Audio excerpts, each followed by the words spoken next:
This is The Hollow, a dark fantasy adventure written by Dean Dunakin and narrated by Louis Krahn. Part 1, Chapter 3, The Inn. He didn't quite remember how he got to his strategic position, but he was at his usual table in the back corner of the inn's tavern, surveying the crowd over several empty mugs of beer. He tried hard not to hear the visiting bard from Braeside, though it was at least a change from the local minstrel Tomani, the baker's girl, who actually sat at Noom's table just then. "I was trying to make a connection before the show, find out what it's like to be a traveling minstrel. He wanted some alone time in the prep room, said I could join him after his set later on, so I thought I'd grab this sweet loaf here from Pop's shop, though he might—" "Kid," Noom interrupted. "That's not the sweet loaf he's looking for." He held up an empty mug. "Get me another." "Aye, Noom." She was a good kid, he thought. Nice voice, awful songs. They often chatted at the tavern since she performed there just as regularly as he visited. Her experience here left her a little less naive than most, but that wasn't saying much in this town. She had big ambitions fueled by the transients, and he pitied her eventual hard breaks following the footsteps of fools. She'd be better off baking the bread. People always need bread. He looked up and rolled his eyes as the innkeeper came back to his table with not a drink, but a plate of food, then served and sat down across from him. He was a wide man with a kindly demeanor, currently interrupted by flashes of pity and guilt, and also on the town council. "Cutting me off already, Gitko." Gitko sighed. "Just a suggestion. Look, Noom, it wasn't my idea, but the severance was. Stop looking for forgiveness, Gitko. Everybody in town loves you, including me." He poked at the beef and potatoes with his fork. Gitko stood, clapped Noom on the shoulder with a smile. "Anything you need." Noom nodded with his head down, and Gitko went back to his busy room.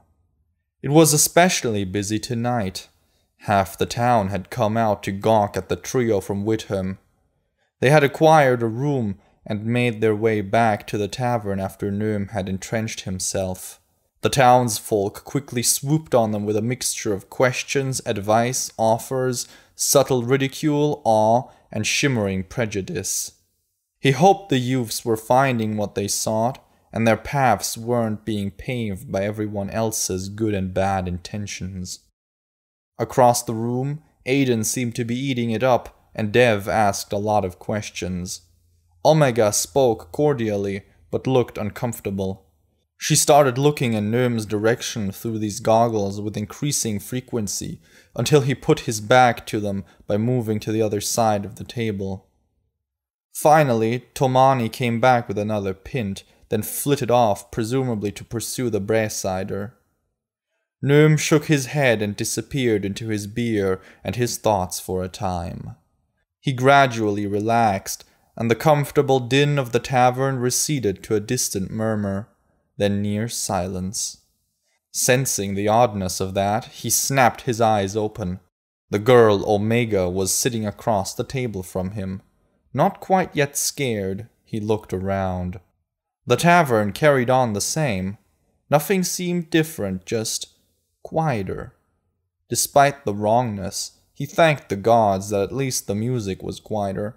He turned back to his beer and the girl and her goggles. She moved to take them off. "Don't," he said. She paused, then put her hands down. She started, "This town is full of dark light. This room, it's so bright that I can barely see. Except you. I can see you like it's daylight, or whatever is really in here, firelight, flickering." He took a gulp of his beer and waited. "The Senex. It means sage. Everyone tells us you're the town's sage, the old wise man." He broke out laughing.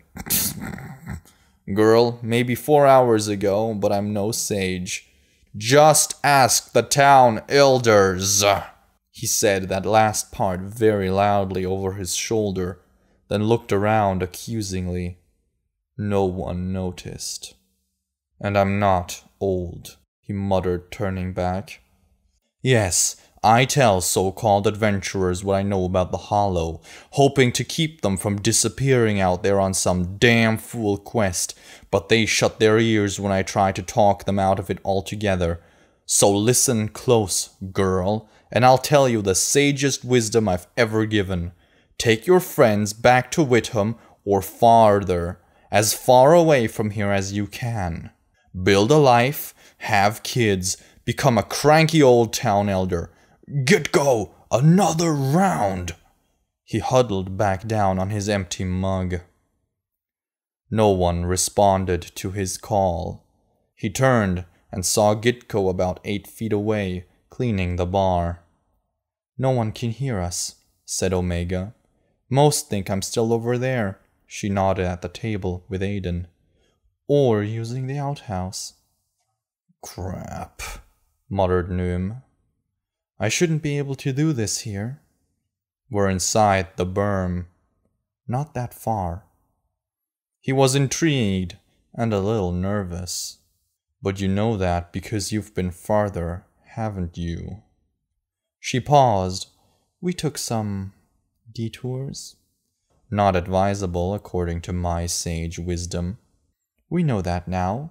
That's why we need you. You're the only one who can help us find the dark—" "Stop. Don't say that title here. At the well, I told you of local superstition, but it's more than that. It'll get you and the others dead, and not in one of the nice ways." "But why? Are they dangerous, evil? We don't even know what they are. We just know you have to help us find them, and if you don't, there's nowhere far enough to run for anyone." He mused on this while trying to pull another sip from his empty mug. "The Senex of Elocand and the you-know-what. And your sense of doom? Where did you hear of such things?" "So you'll help us?" "If I say yes, girl, you'll let them serve beer again?" She pulled half her mouth into an amused smile. "Sure, old man." In what looked like an idle gesture, she rubbed her hands together in a circle, then slowly pushed a palm towards the thick of the room. The noise of the bar came rushing back. Noom cringed at a caterwaul duet coming from the other side of the room, and gestured to Gitko, who cheerfully sauntered over. He addressed Omega. "I didn't see you over here. Glad to see you're consulting Noom.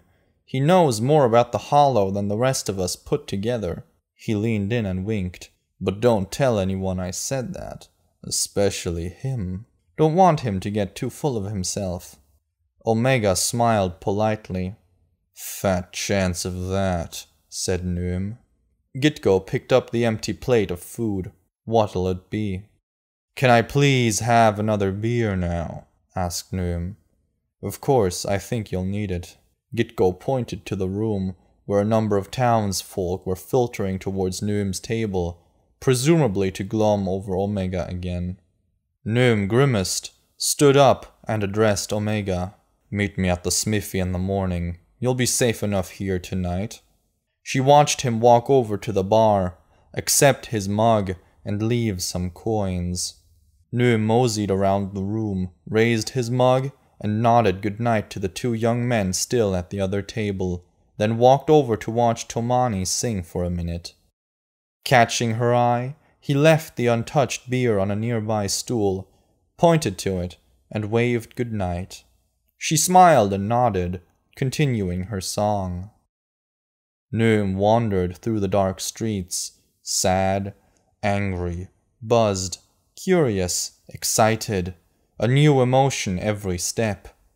By the time he reached his room behind the smithy, he felt so many things they blurred into nothing as he collapsed onto his bed.